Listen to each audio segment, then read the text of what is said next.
এখন শুনুন কোরআন দিয়ে আল্লাহ কি বলেন। আল্লাহ জবাব দিচ্ছেন, বান্দা ভালো করে শুনে নাও, ওয়ালাই ইউআখিরুল্লাহু নাফসান ইযা জাআ আজালুহা। এটি হচ্ছে নফি তাকিদ বালান দরফেল মুস্তাকবিল মারুফের সিগা। লা ইউআখিরা, কশিন কালো কখনোই আল্লাহ বিলম্বিত করবেন না, সুযোগ দিবেন না ওকে বেশি দিন থাকবার। সময় যখন এসে যাবে ওটা আর বাড়ায়া, লা ইউআখিরুল্লাহ, আল্লাহ কশিন কালো বাড়ায়া দিবেন না, নাফসান কোনো মানুষকে, ইজা যা আজালুহা, যখন তার মৃত্যুর সময়, মৃত্যুর ক্ষণ এসে যাবে, এটাকে কখনো আল্লাহ বাড়ায়া। এখানে একটি কথা আপনাদের বলি, রাজনীতিবিদরা মারা গেলে আমরা পোস্টারে দেখি লেখা থাকে অমক নেতার অকাল মৃত্যুতে আমরা শোকাহত। বলেন এগুলো দেখছেন কিনা আপনারা? এমনকি আমাদের স্নেহের মরহুম হাফিজুর রহমান মিলন যখন মারা গেল, ওনার বিভিন্ন অনুষ্ঠানে যাওয়ার সুযোগ হয়েছিল। তাই সকলেই বক্তব্য দেওয়ার সময় কয় যে হাফিজুর রহমান মিলনের অকাল মৃত্যুতে আমরা মর্মাহত এবং শোকাহত। কি মৃত্যুতে? অকাল মৃত্যুতে। বলেন কি মৃত্যু?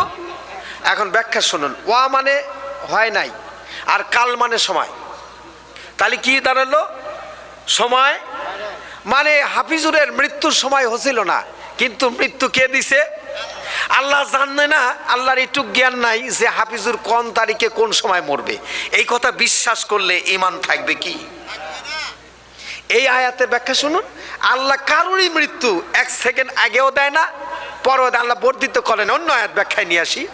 ইজা জা আজালুহা লা ইস্তাখিরুনা সাআতাও ওয়া লা ইস্তাকদিমুন।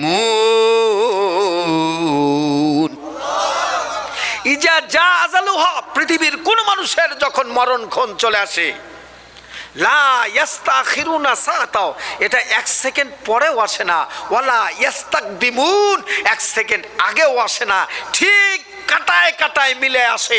জোরে বলুন সুবহানাল্লাহ। এটাকে কন্ট্রোল করেন, এটাকে নিয়ন্ত্রণ করেন কে?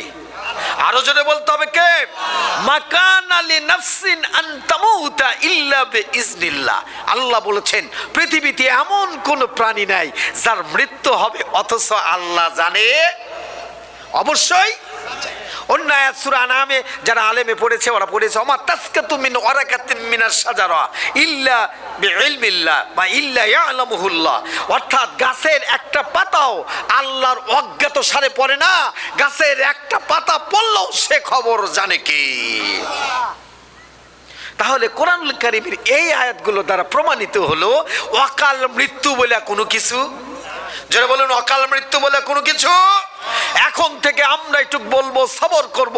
আল্লাহ যার ক্ষণ মৃত্যুক্ষণ যখন নির্ধারণ করেছেন ওই সময়ই তার মৃত্যু সংগঠিত হইবে।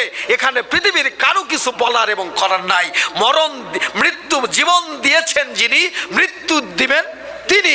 এ ক্ষমতা এবং পাওয়ার সরাসরি আল্লাহ কর্তৃক সংরক্ষিত।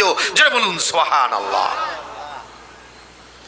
লাস্ট আয়াতের 11 নম্বর আয়াতের শেষ বাক্যটা হচ্ছে আল্লাহু খবীরুম বিমা তা'মালুন। ওয়া মানে আর, আল্লাহ মানে আল্লাহ, খবীরুন যারা ইলমে সরফ ভালো জানেন, যারা পড়াশোনা করেছেন, গ্রামার বোঝেন।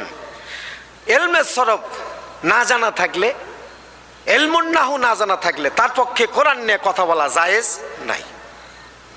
খবীরুন শব্দটি ফাইলুনের ওজনে ইসমে ফাইল মুবালাগার সিগা, খবর থেকে খবীরুন। এখানে কথায় কথা আসে। আমরা বাংলাতেও খবর শোনেন না, বিভিন্ন জায়গায় এই রেডিও টিভি ইউটিউবের খবর শোনেন না, খবর বলা হয়। আবার অনেকে সংবাদও বলে থাকেন। খবর শব্দটি আসলে আরবি না বাংলা? বলেন বলেন। শব্দটি হলো আরবি, আরবি থেকে বাংলা এসে খবর আরবি শব্দ। খবর এক বছর খাবরুন, বহু বছর আখবার। খবরের আরেকটি প্রতিশব্দ আছে নাবা, নাবা মানে খবর। আপনি নবী শব্দের অর্থ দেখবেন সংবাদ বাহক। বলেন নবী শব্দের অর্থ নাবা